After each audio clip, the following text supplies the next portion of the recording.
I was going to go on talking about complex empathic statements. And I had suggested 3 types of these. No one statements, prototypically no one understands statements, are sort of minimal empathic statements. Then no wonder statements. That is statements which essentially are aimed at the point of denial, in which one attempts to connect an incredible event and a feeling which had previously been separated. And these are meant to essentially break down denial by centering attention at the point of denial. The model being, no wonder you were appalled, say, when the event was, say, something a parent did that was intolerable or unbelievable, and it has been held in denial ever since. So the patient had feelings which arose, or at least partly arose at the time of the event, but they had never been able to connect the event and the feeling. And the no wonder statement was aimed at discarding the connection of the event and the feeling. And so it's an anti-denial statement. I gave you, recall, an account of a patient who had been attempted to be suffocated by his mother and grandmother, and who had had repeated psychotic episodes, and appeared to have been favorably affected by being able to connect the denied event and the response of the murderous, the fear of murder that had been the content of his psychoses. And it seemed to me it was fairly typical that when, after the attempted suffocation, he'd gone to his father and said, "Mother tried to kill me," his father had said, "You must have been dreaming, or you must have been crazy." And I would suggest at that point the event and the feeling are entered into further denial. And so that the patient's memory or conviction of being murdered is seen as psychotic, is part of a psychosis. And that this is not only a response to an incredible event, but it's also conspired in this case by the father, who does not validate the child's perception of what went on. And so that what one does in the treatment is to attempt to return to the event, connect it to the feeling, and this time validate the patient's perception of the reality. Now, that also served as my introduction to what I believe is a fundamental problem in the theory of therapy, a problem that Freud left us with.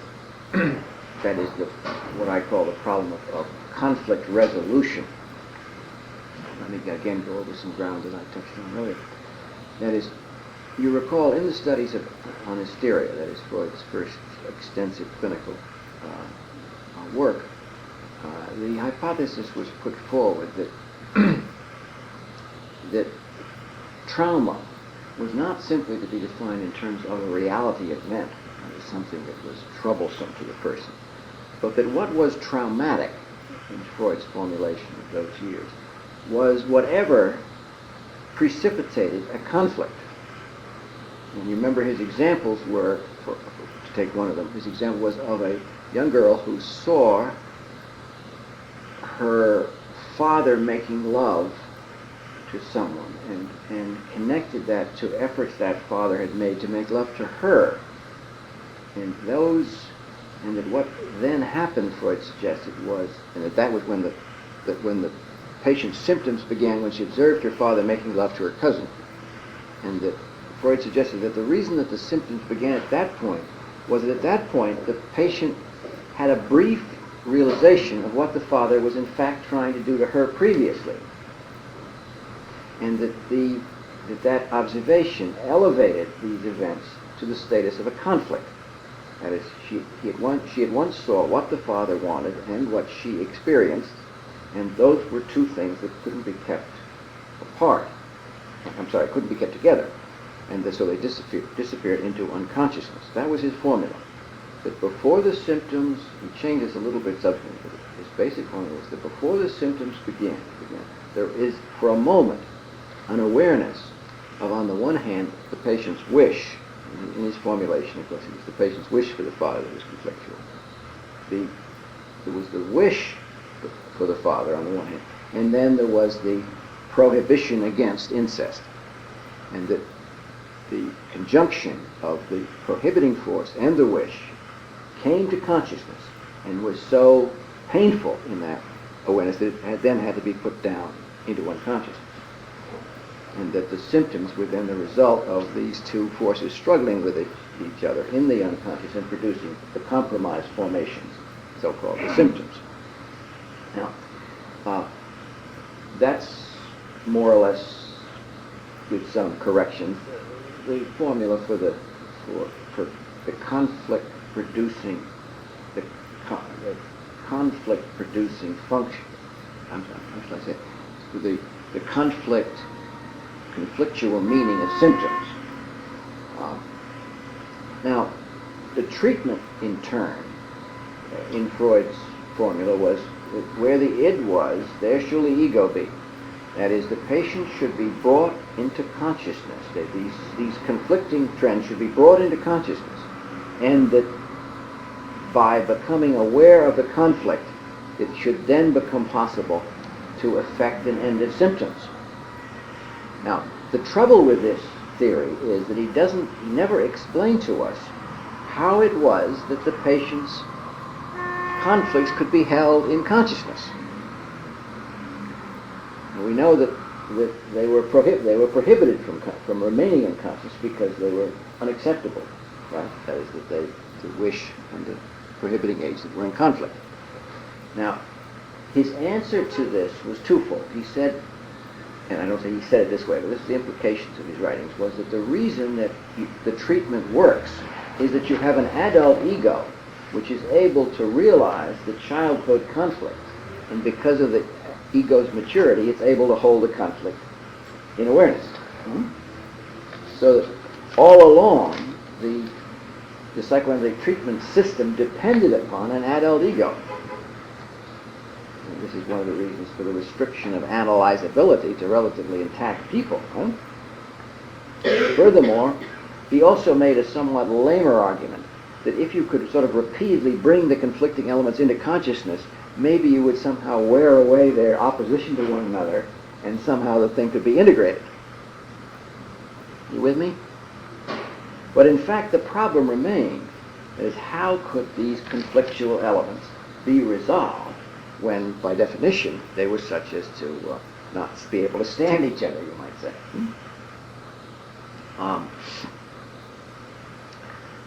Now, if we say to ourselves that we will not depend upon the adult ego to handle this problem for us, because in a sense that's a kind of deus ex machina, that is, if we have it, great, but for the most part we don't have it, right?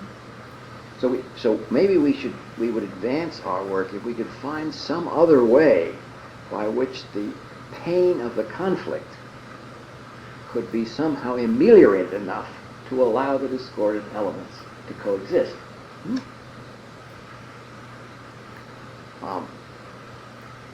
And I hope you'll bring all your critical faculties to bear on my argument, and one, and two, that if you agree with my argument, I hope you'll bring all your critical faculties to bear on the other people who are talking about this problem in your supervision and your teaching. It seems to me it's very fundamental. Now, what I'm contending in a nutshell is this: that what the empathic approach, one of the things that the empathic approach does to the theory of treatment is provides us with an instrument by which the conflictual elements might be brought together, i.e., that empathy with the pain of the conflict might be the machinery by which the conflictual elements could be kept together. That's a large claim. But I'm opposing that, of course, to an interpretive approach or a simply clarifying approach, which simply intellectually opposes the conflicting elements. And presumes an adult ego. And it presumes of this integration, right? And I'm suggesting that by placing ourselves with the patient at the point of conflict, we may be able to make that integration possible. Now, in order to make this argument, I want to take up two classic situations of hopeless conflict. And I also want to advance another claim, and that's one of the reasons I want to claim that one of the reasons why schizophrenic people have so often resisted psychotherapeutic advances is that they classically present an insoluble conflict, or at least a conflict that our present methods of integrating have not a conflict. They haven't provided means to integrate. And I also want to talk rather briefly about another conflictual situation that you see very commonly in hypomania, where we also don't have the tools to make the integration. I want to suggest some tools which might make the integration. So I'm starting off I'm testing, if you like, my contention in the worst possible way, that is, in the most difficult possible way. In other words, I'm taking patients who do not have adult egos by definition, and I'm making this bold claim that by means of some of these interventions, you can hold conflicts in integration. And I think that's sort of the acid test of my claim. I know you can't do it by interpretation or clarification in those two situations. That's been extensively and unsuccessfully tried. And I'm going to claim that there are ways of doing it. So this is a very bold and perhaps even nutty kind of intention. But let me see if I can interest you in it anyway. Now, first of all, I talked about no one statements. Then I talked about no wonder statements. Now, the prototype of the statements I'm talking about now are God knows and God forbid statements. If you want a mnemonic device to hang this structure, hang these arguments on. No, God knows and God forbid as the opening words in the empathic statement. And I'll come back in a few moments to how that is, why those terms are chosen. Now, another way of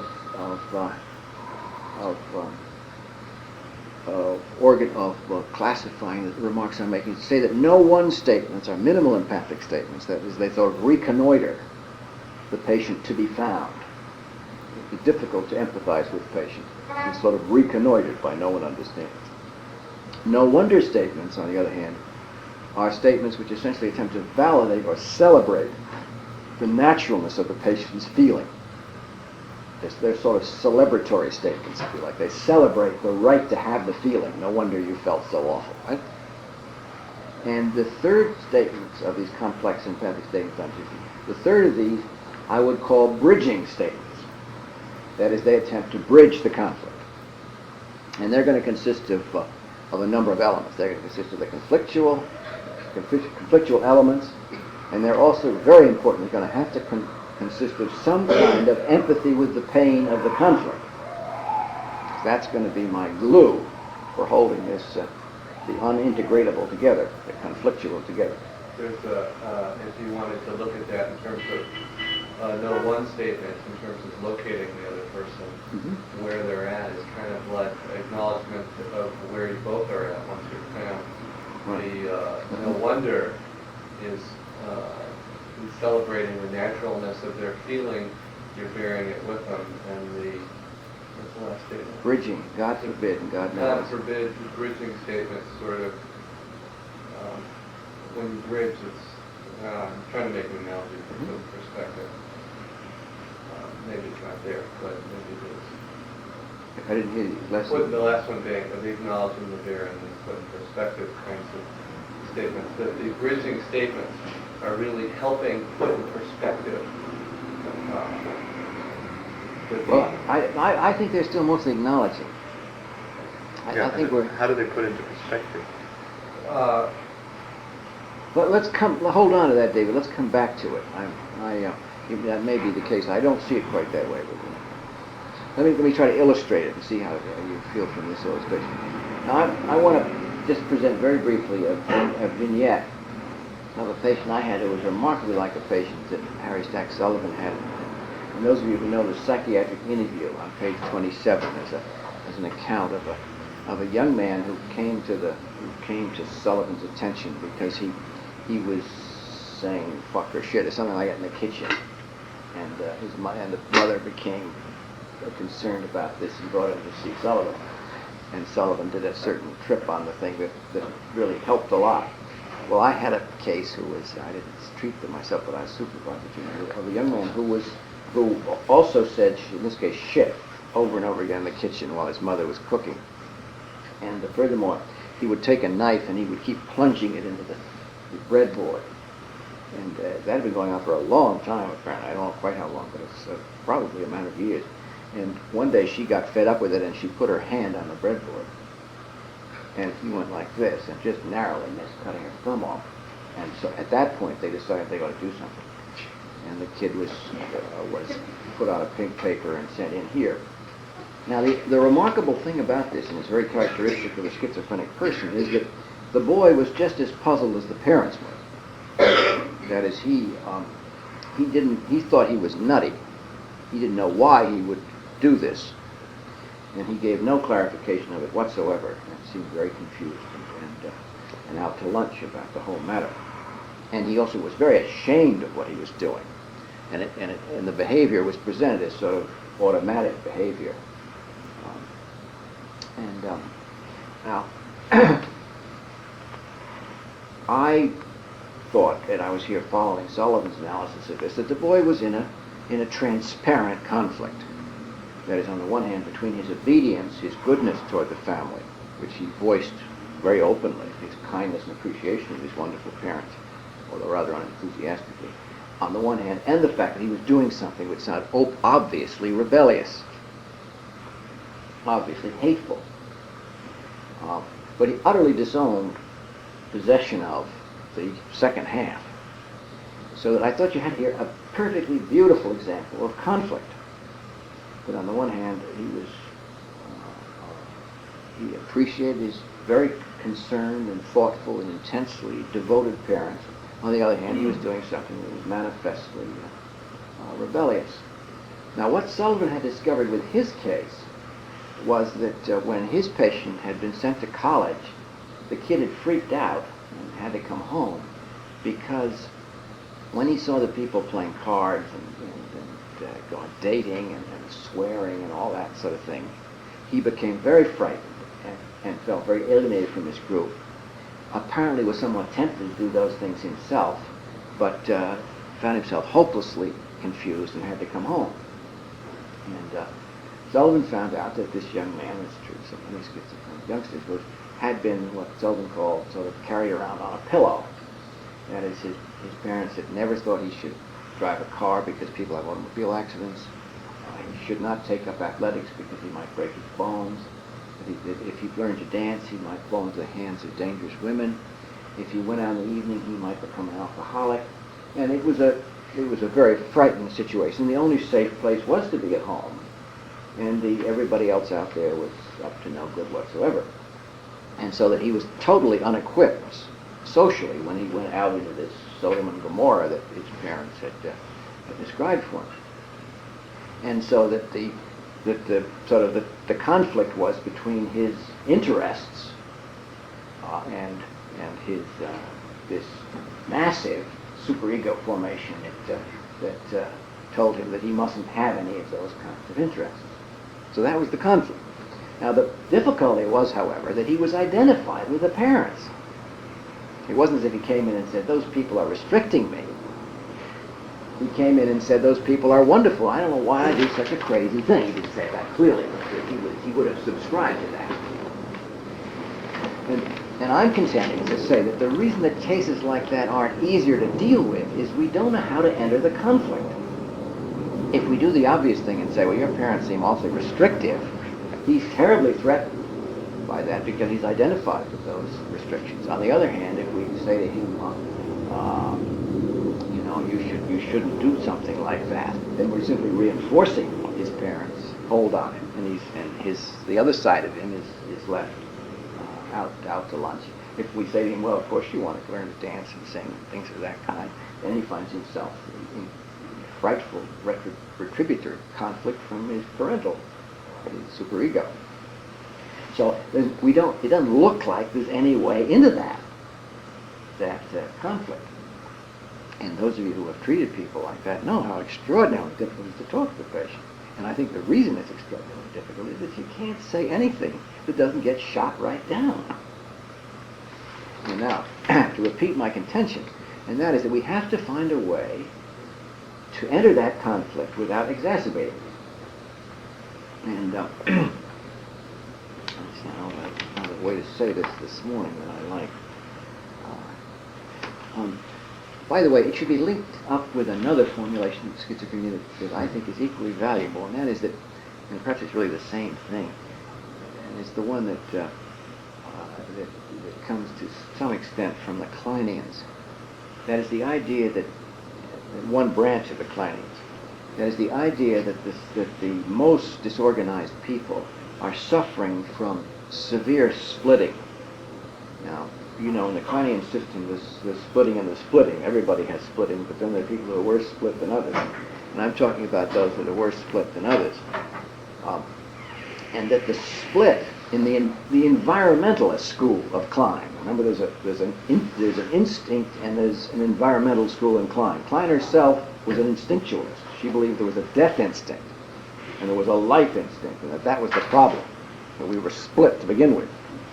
Then there's the environmental Kleinians who think that what happens is the patient's experience, i.e., that the child who is badly split is dependent, is in need of a parent whom the child hates, and that the cleavage, the split, comes because of the need-hate split. And could you repeat just the last two sentences about the in need of? That the child is dependent on the mother, say, that loves the mother, wants the mother, needs the mother, right? On the other hand, the mother is troublesome, and so that the child has to integrate both love and hate, or both need and hate. And that's the plane of splitting. And you remember that she made this pretty marvelous formulation of that there are two ways you can handle it. You can either say mother is wonderful and you're rotten, the depressive position, right? Or you can say mother's rotten and you're wonderful, the paranoid position. And she thought that the paranoid position is more primitive and the depressive position is developmentally a little further along. But that in any case, that need to separate the good from the bad in the environmental Kleinians comes about because the mother has made the experience of need painful. Now you can see. Now you just link that up for, and I myself I'm an environmental Kleinian, insofar as I'm a Kleinian, in the sense that I think that it's. I don't find the death instinct and life instinct as appealing as some people do. I mean, it's not a foolish idea by any means, but I don't find it particularly appealing.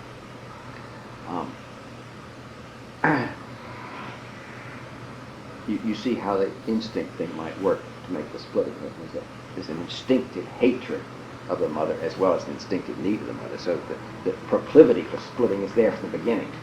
And some people, and she herself, if you read her carefully, really presents you with both an instinctive and an environmental view. That is, the inclination to splitting is due to the two instinct composition of this human being.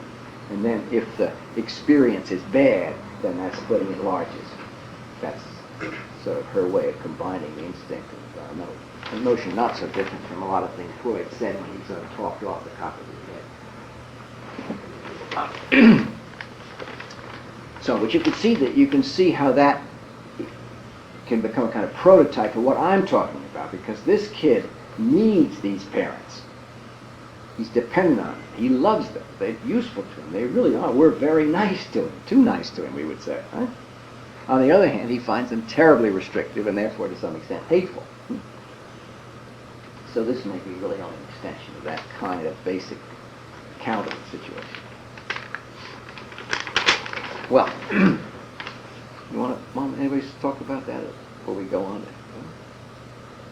The challenge task is to say something that sort of covers all, empathizing with the conflict itself, the difficulty with both sides of the right. position. Makes it possible for the conflict to develop into awareness without becoming explosive. And then hopefully goes even further, provides for some means of integration of the conflict. It's different than, or is it different than saying to the patient, on the one hand, it would be nice to go out and mess around with it. On the other hand, But he does pretty dangerous out there. So. Right. But he wouldn't agree with your first statement. But I think David's point is a correct one. A lot of David's here, aren't there? There's also David Mann. That's what. But that's right. You want to be able to say two opposite things. The trouble is you have to say them in such a way that they don't trip each other off. And that's what I meant by bridging statement. And, you see what I mean. But isn't it true, though, I mean, in Sullivan's description of this kid, that if you had said, wouldn't it be nice to go out and dance and have and do all this other stuff, initially I don't think he would have. He couldn't admit that. He couldn't admit that, however much he might have felt it. He couldn't admit it because he, first of all, he would have thought you would tell his parents or something. So we want to find a way that, but it is not in principle different than what David is saying. It's an attempt to lubricate that confrontation, if you like. Now, I'm also going to, if we have time, I'm also going to try to suggest some means by which you take another conflict, which is very interesting to me too. That is the conflict of the hypomanic person. And I know it sounds very archaic or atavistic to think about psychological approaches to the hypomanic patient now that we have solved that problem so beautifully with lithium, as we all know. Forgive my sarcasm, since I see one patient on lithium after another who's hospitalized. Anyway, but in the hypomanic person, what you encounter is the conflict between the person whose excitement and megalomania, whose elation, whose self-importance, when it's empathized with, serves to excite them even more. And because the typical hypomanic excitement is one in which contains a strong element of death fear as a rule, so that instead of bringing you close to the excited person, that excited person becomes terrified and has to go away from you. So that empathy with excitement in hypomania doesn't work very well. That person gets more excited, more fearful, and runs away. Ditto, when you try to empathize with the denied disappointment, the depressive element, you find that they can't stand that either. They get in more denial, and so that you have no way by which you can reach them. And then I want to talk about that as another sort of basic, apparently insoluble psychological conflict. See if we can find a way into that one. Well, go back now to our schizophrenic example. Now, if you think of bridging statements as a la what David Garfield has been telling us about, you want to say one thing, then you want to say another, and you can imagine all kinds of ways by which you might mention something and then mention its opposite, but mention them in such a way that they didn't look like they were opposite, or that they weren't, or one wasn't talking about the patient, or you might put something in the middle that separated them enough so they didn't have to consider them both at once. You could think of various gimmicks, you might say, by which the conflictual elements could be introduced to the patient. I mention that because if you ever want to undertake something I once undertook about 7 or 8 years ago, is to try to understand why different therapists can pull things off. I used to study Ellen Simran's utterances, for example. I studied Sullivan's utterances. And take one of Sullivan's, and I mentioned this I think a couple of times before, but let me repeat it. One of his favorite things to say to a schizophrenic patient was, well, your mother is not an unmitigated blessing. And that curious notion I've puzzled over for years, literally, trying to figure out what was up. But you can see in this context why a statement like that is significant. Because he says, look, he says, mother is not an unmitigated blessing. Well, unmitigated sounds bad, doesn't it? It sounds like it's not the sort of thing you'd say about somebody you really like. Although it's sort of funny. You don't know what it means, unmitigated. Well, what does it mean? But its negative element is in a sense contradicted by the fact it's preceded by not an unmitigated. Plus or minus. And then, to add to the confusion, the thing ends with the word blessing, which sounds very good indeed. Not is bad, unmitigated is confusing, and blessing is great. So he said something about the mother which is, for all practical purposes, unintelligible. And yet, the thing that makes that statement interesting is not because it's unintelligible. One could think of a lot of unintelligible things to say to the patient, just as the patient thinks of a lot of unintelligible things to say to us. But what's interesting about that statement is that he found it useful in talking to schizophrenic people about their mothers. And since he was exceptionally good at talking to schizophrenic people about their mothers, I mean, most people couldn't even talk to them except get a lot of crappy statements about how wonderful the mothers are, right? Then that maybe there's something in there that is useful. And so that was what got me started about bridging statements. Because here is a statement that you could also compare with a Rorschach card, or thematic apperception test card, which essentially presents a lot of different things that the patient can respond to, whichever one they want to, and which may give them permission, in a sense. Although permission seems to me to guilty anyway, to talk about something negative, and at the same time says the woman is a blessing, so that they're not being asked to be just critical. So in that sense, that might be another sort of prototype of a bridging statement. Now, however, that looked a little bit too vague to me, although it has something a great deal going for it. And I want to suggest another couple of prototypic statements, which seem to me to be a little more precise. The first of these is God knows, and the second is God forbid. And let's bring it into the case I'm talking about. I said to my patient, and I did this long before I figured this out, but it really had a wonderful effect on helping my patient tell me what was going on. I said to him such things as, God knows you must have wanted to dance. Now, let's leave that without my intonation. Just think of it as on a printed page. God knows you must have wanted to dance. That statement is interesting because on the printed page, or said neutrally, as I sometimes said it, it's simply a description of his mental state. God, or his mother, knows he wants to dance. In other words, the typically all-seeing schizophrenic mother knows he wants to dance. And that's the trouble. See, that's his conflict. She reads his heart and knows that he wants to dance and he's not supposed to dance. So God knows you must want to dance is nothing more than a description of his situation, which is, however, an interesting description because it combines both sides of his conflict.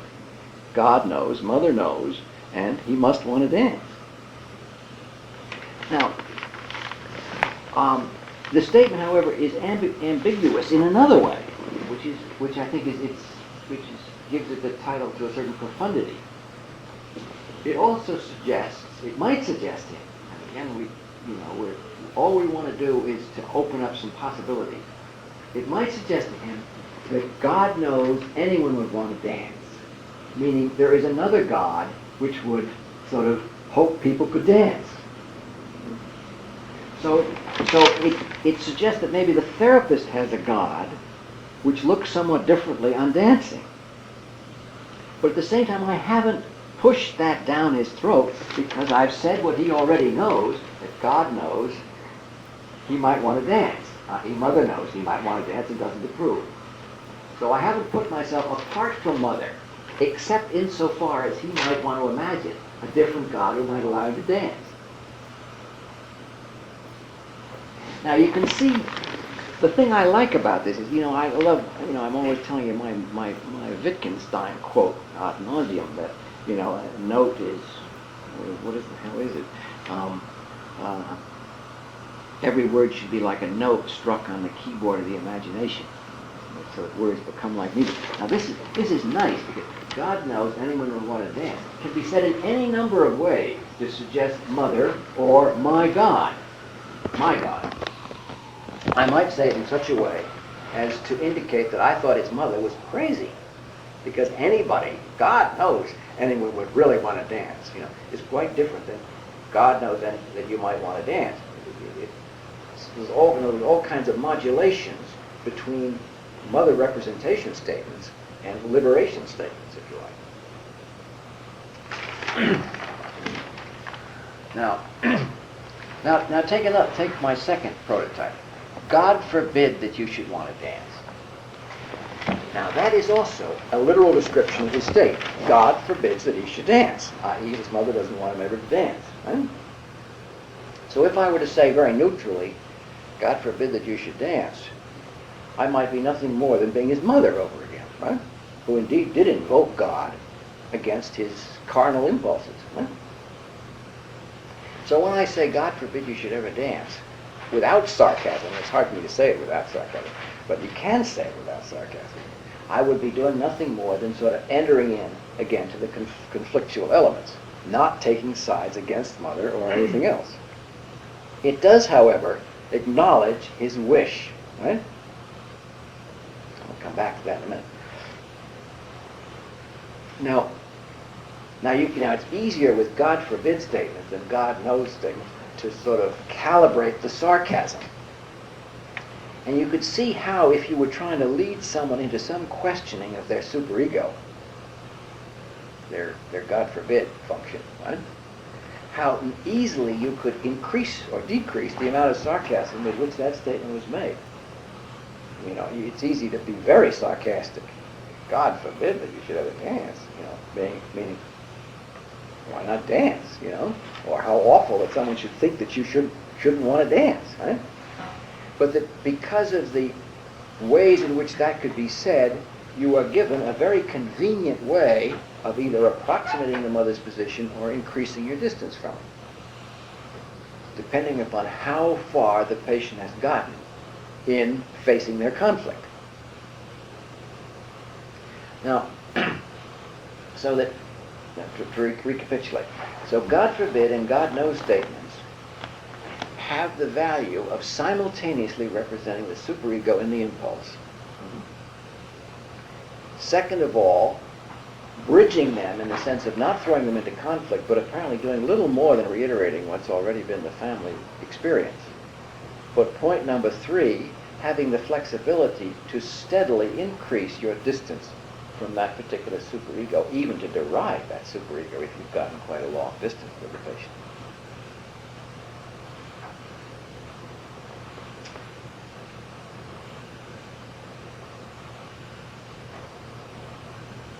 So notice the structural view of this, that is that I'm looking upon the schizophrenic process as being fundamentally an argument between a superego remnant or overwhelming superego phenomenon on the one hand and an impulse on the other. That's obviously is not going to be easily compressed into such a simple formula as that, but that's the basis of this kind of statement. Well, what is the difference between, as I think there is a difference, as someone is, between saying on the one side of the coin there's that, on the other side of the coin there's this, and as opposed to having really, and sort of having that imagery between you and the patient, and as something you're working with together, as opposed to putting it out there to the third person, the impartial judge, anybody with, any God that's sort of omniscient, superego in the sky, which could be good or could be bad, depending on how you want to look at it. So, is there a difference? I don't know. God knows what God forbid. On the one hand, you might want to dance. On the other hand, it could be dangerous. And is there? I don't know. Wonder whether there is. Well,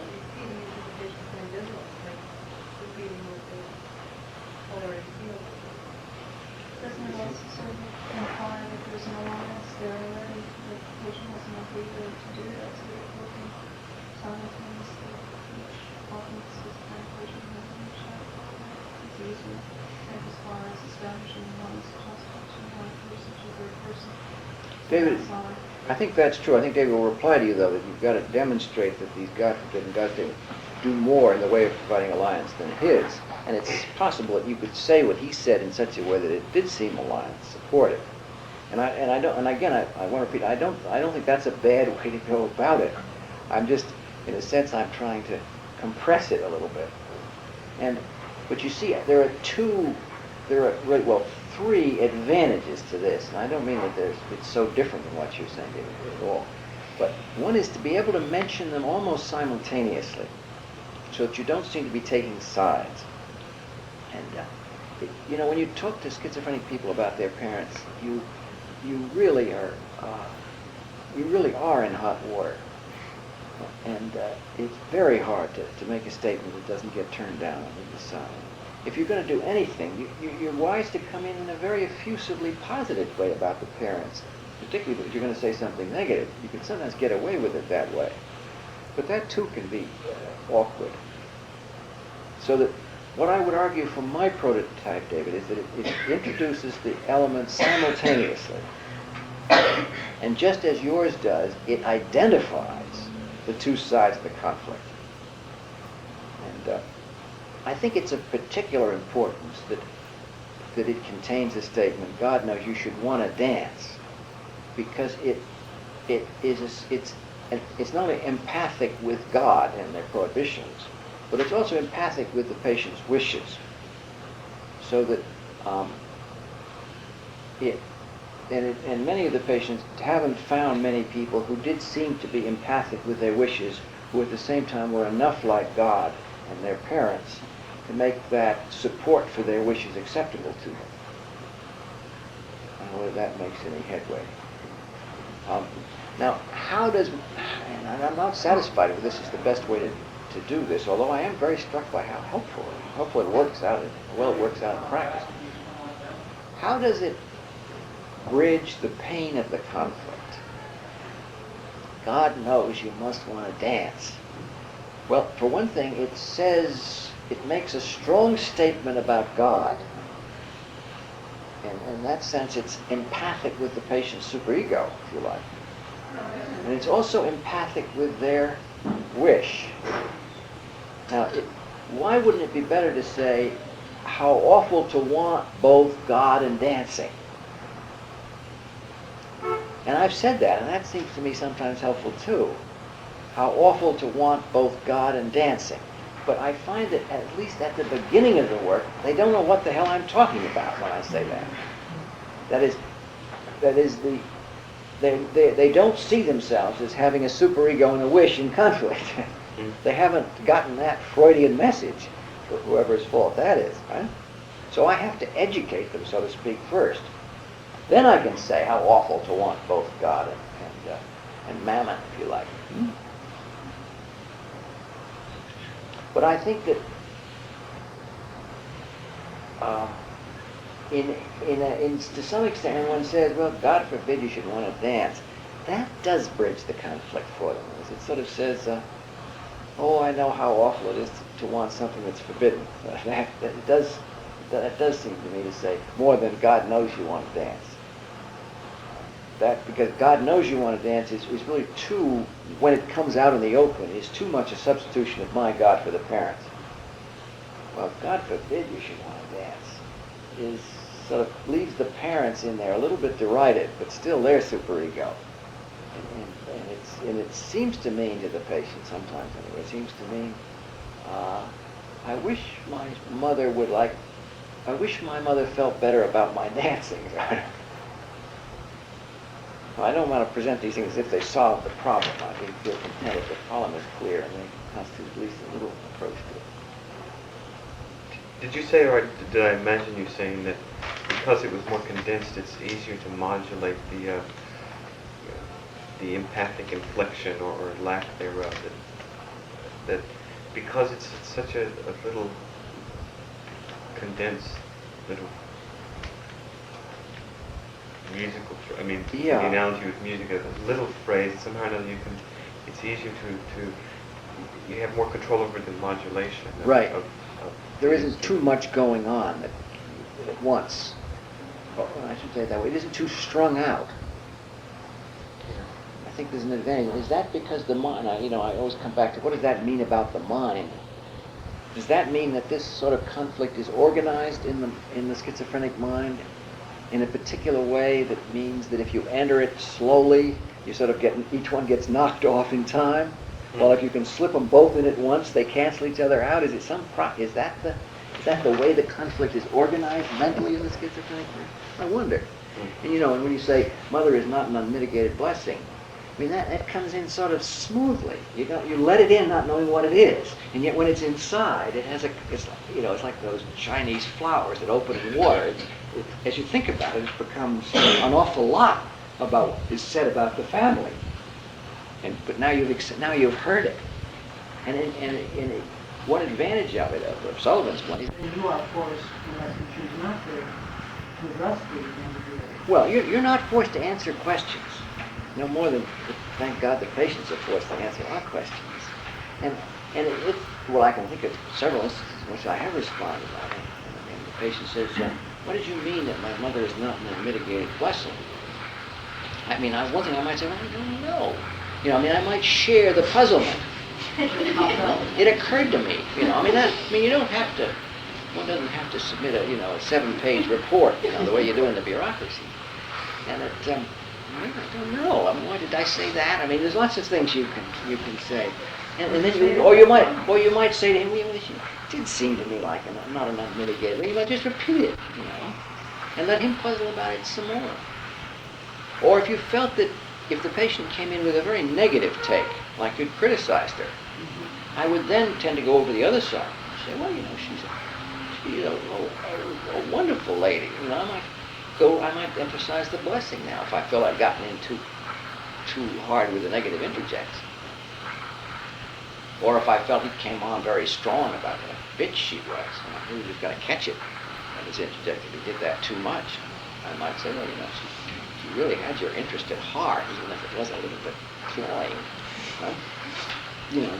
I might try to balance that if I thought the conflict was accurate.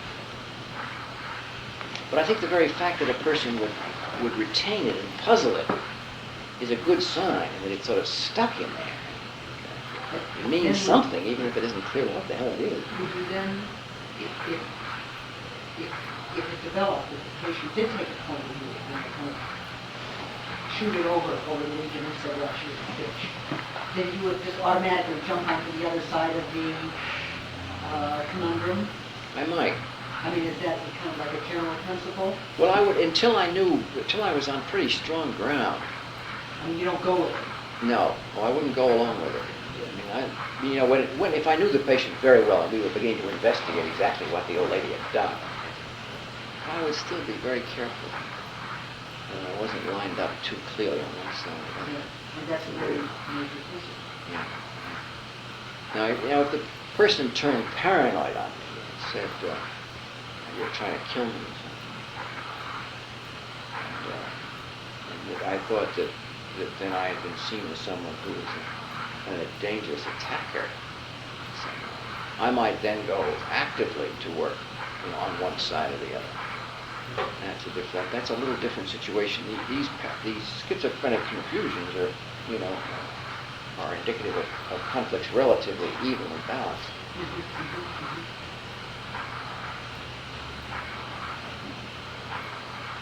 Is there, just for the hell of it, is there some bridging statement that you could use with a paranoid patient who perceived you as the attacker? Or as someone who is dangerous?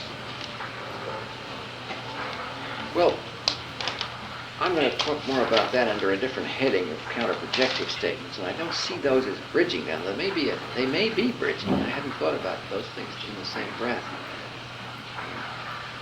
There's an instance where you can conceptualize it two ways. At least I think you conceptualize it two ways.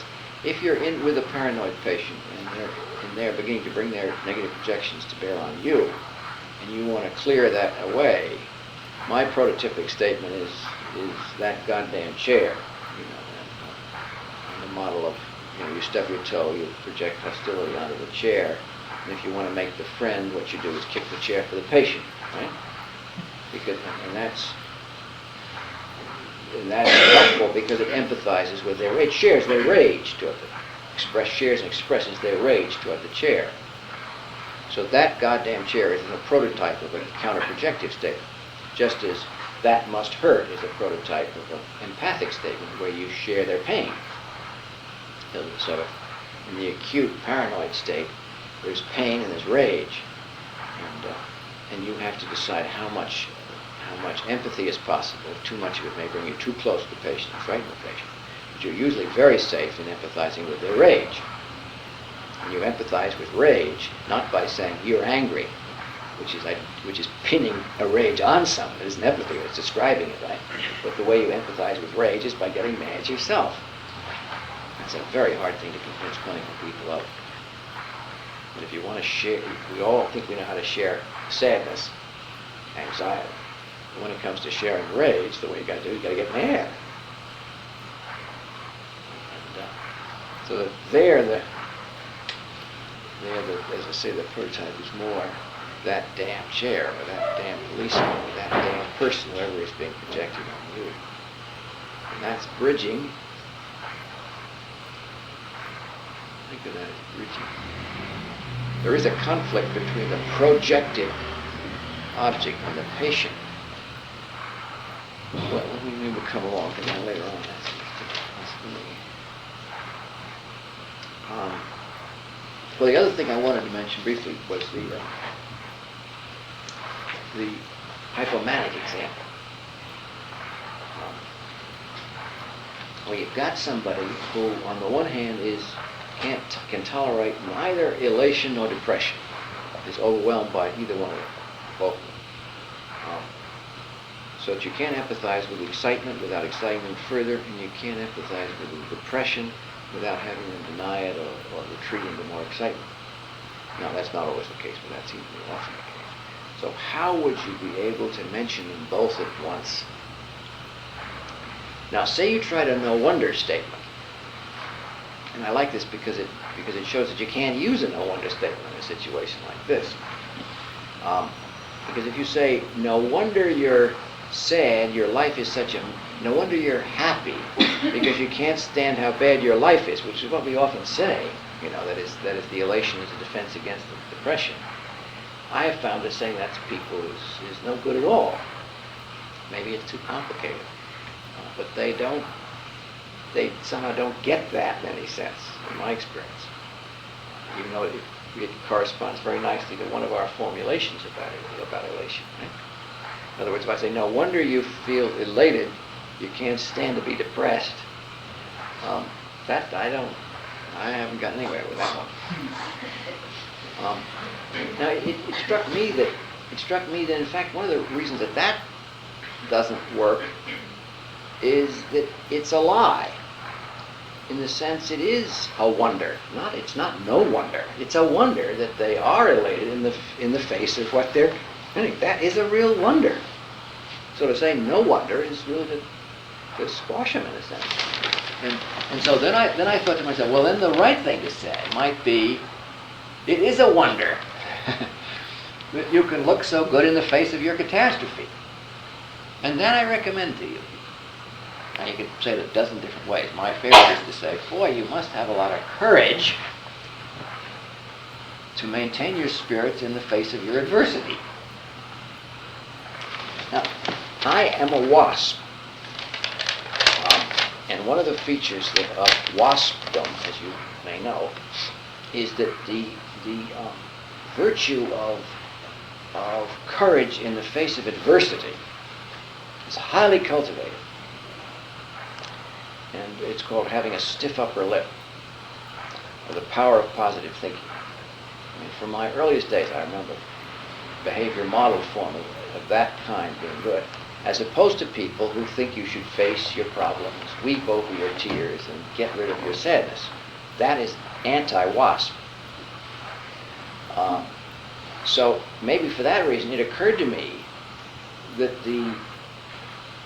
a way of bridging the hypomanic dilemma was to say, how courageous that you could face your adversity so well, that kind, which now acknowledges their good spirits in the face of their, and at the same time allows you to discuss their bankruptcy.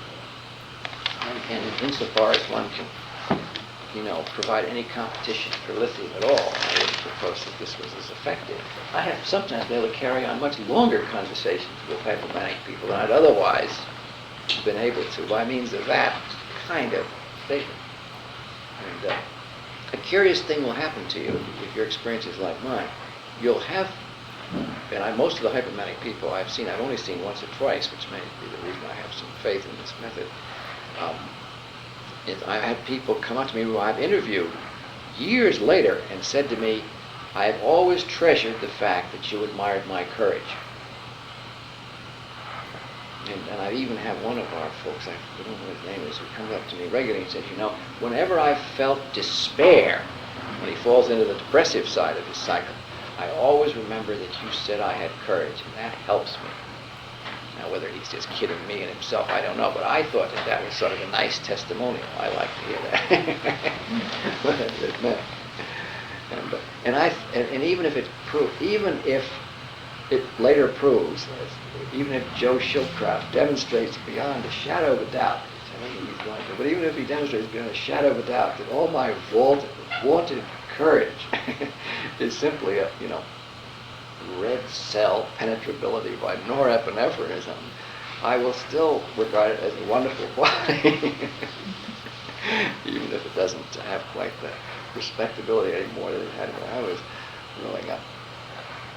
I hope you don't mind these racial or religious references.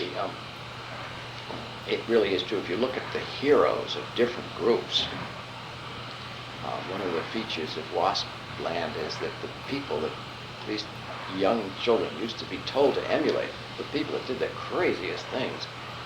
For example, Horatio at the bridge. I was told that he was really hot stuff.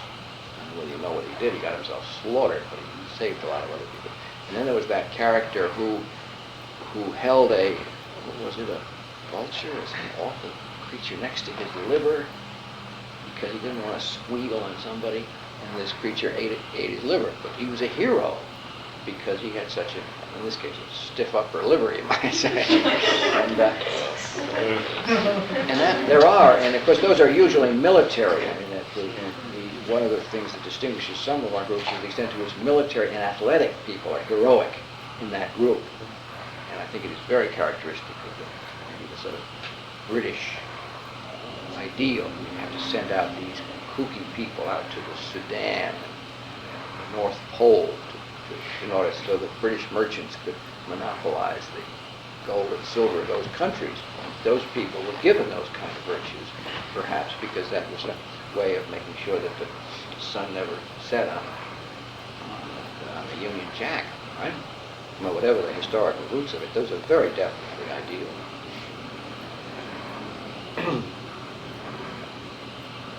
Well, you see the more clinical application of what I mean there is I'm looking for ways by which conflicts that are very difficult to approach can be approached and perhaps brought up into some element of integration. I'm also contending that one of the reasons that some of our patients have seemed unapproachable to psychological methods is perhaps because we haven't found ways into their conflicts. And thirdly, I'm implying that if you do find a way into the conflict and can hold it, there will be good results. Let me remind you, if you don't know the case in Sullivan, that when Sullivan had gotten through with this young man, this was one interview, gotten through with this young man, the young man told him that now he didn't feel so crazy. He understood why he was saying shit in the kitchen. Now, I don't know if that was all there was to it, but he went away from Sullivan not feeling so crazy anymore. And that made him feel better, and it also made him act better. So the parents called up Sullivan and said, the boy doesn't seem so upset anymore. Now, notice that doesn't mean that the boy has learned to dance or has accepted his impulses to do things his parents don't want him to do. This is what I call the principle of acknowledgement, coming back to one point with David Miller. Why I think the main vehicle of this is acknowledgement is that if we think of the schizophrenic behavior as a conflict between a superego and the wish to dance, I'm just caricaturing it, right? We obviously haven't settled that conflict by bringing it into awareness, even by allowing him to know that both elements are in him. We haven't settled it. So that from the analytic point of view, this should be still symptoms, because the thing is still bumping against each other, right? And I don't mean that he then stops driving the knife into the bread boy, because that's the state, that's the source of that is a wish to be free and independent, perhaps, right? That shouldn't stop. But I don't think that aspect of his behavior would be much affected It might be. In fact, people do seem to settle down more. But I think what is affected is their capacity not to look so crazy or be so confused. Because they now, maybe, can sort of understand their behavior. And so that one of the things I'm saying is that not all symptoms are a function of conflict. Some symptoms are a function of unacknowledged conflict. That's what I'm saying.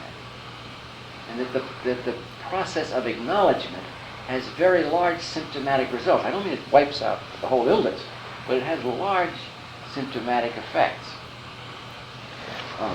And why that should be so puzzles me. But I have got evidence from a lot of different quarters that that's the case. As I mentioned already, what is to me the most striking example of this, and I've seen this repeatedly. I have had people come to me, women, and I think women who are in impossible marital situations, very tyrannical husbands.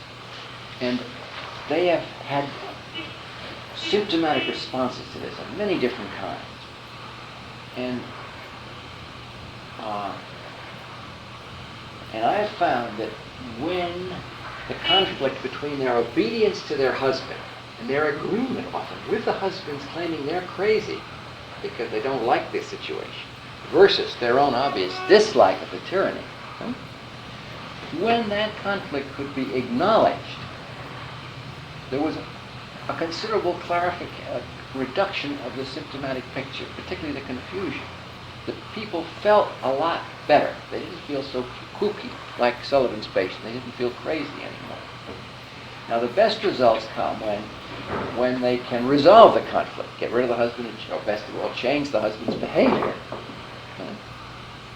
But the simple acknowledgement or clarification, if you like, of the conflict, or acknowledgement of their being in the conflict, has even just by itself, considerable effects. That's true. Isn't that just replacing awareness with the function of the symptom? The purpose of a symptom, supposedly in one formulation, is to both express and inhibit. Conceal, right. And if they can have a conscious awareness of the conflict, they don't need a symptom to play out the conflict. They can. It's nice. That makes sense. Can't take credit for that. That- I mean, that's But is class that- A3. is that that sufficient, makes a lot of sense. Is it sufficient is what I would wonder. I mean, it seems to me that consciousness of the conflict doesn't result in the alleviation of the symptom. But it already suggests that there's some change in the dynamics of the conflict. In other words, for example, with the schizophrenic boy, it suggests that he can imagine himself being opposed to his mother. It already says that, which is a large change, that he can imagine disagreeing with his mother. I think that's largely an empathic result, that he's had somebody with him facing that possibility. So that it's hard to separate out awareness from a real shift in the dynamics. I mean, and you know, with the schizophrenic, with all of us, for example, we can say we know how much we disliked what mother did, and then you're in treatment for 3 more years, and you say that again, and it means something different. You know, it deepens, as you say, and you see it in other dimensions. You know how much you were imprisoned by it, etc. So that it isn't here or not here. It's operating at all different kinds of levels. It seems that these aren't merely empathic statements. They are all, by definition, bridging and acknowledgement statements. Right. When you say no one, you're still making a bridge. And the way in which you say it not only makes an acknowledgement, no one, but no one, expressing your own bewilderment, Right. sharing his bewilderment. When you say no wonder, you could say it in a very non-empathic way. But it's meant to be said rhetorically, right? Yeah, so you end up doing both phases there. You acknowledge and bear. Yeah. Same with the conflictual, God knows. You're saying it in an empathic way, therefore bearing and bearing. But you're also acknowledging the conflict. Yeah. So you're doing kind of similar as 2-step and a 1-step. Right. Which I find Nice. And even maybe some putting in perspective if you think of the elements too, to pick up the other points. Right.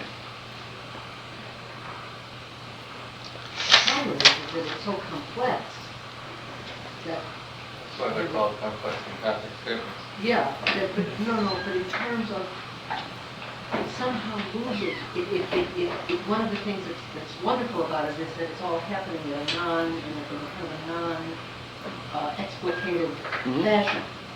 That gains power by it, the one of Sullivan's being the most, that's kind of its ambiguity, its unexplained ambiguity.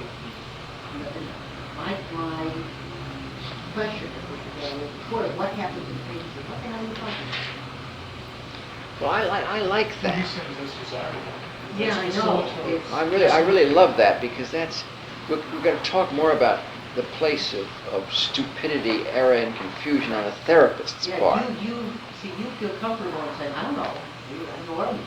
But I have to, it's hard. Well, that's part of what I mean by putting countertransference on the same basis as transference. Offering Right. yourself up. Right.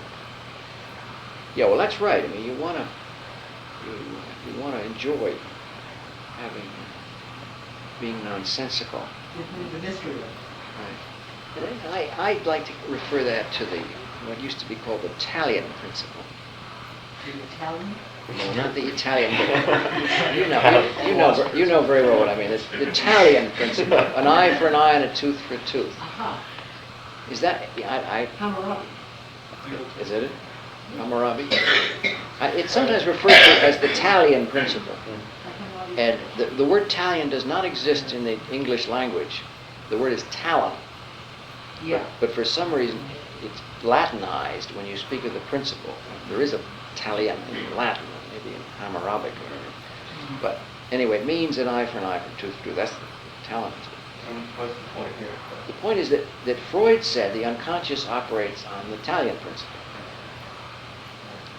And he had various reasons for saying it was interesting. I thought it was very interesting. And one of the reasons it stuck in my mind was that if it does operate that way, then our psychotherapeutic practice is bad. Because we are really asking the patient to do something we don't do ourselves. And if we are trying to deal with the unconscious, we are going to be in hot water if the unconscious operates on the Italian principle.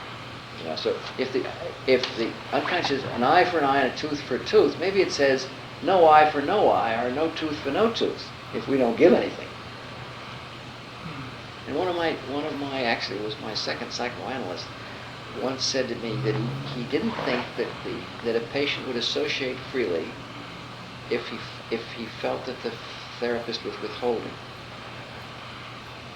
And this was one of the three founders of the Boston Analytic Institute.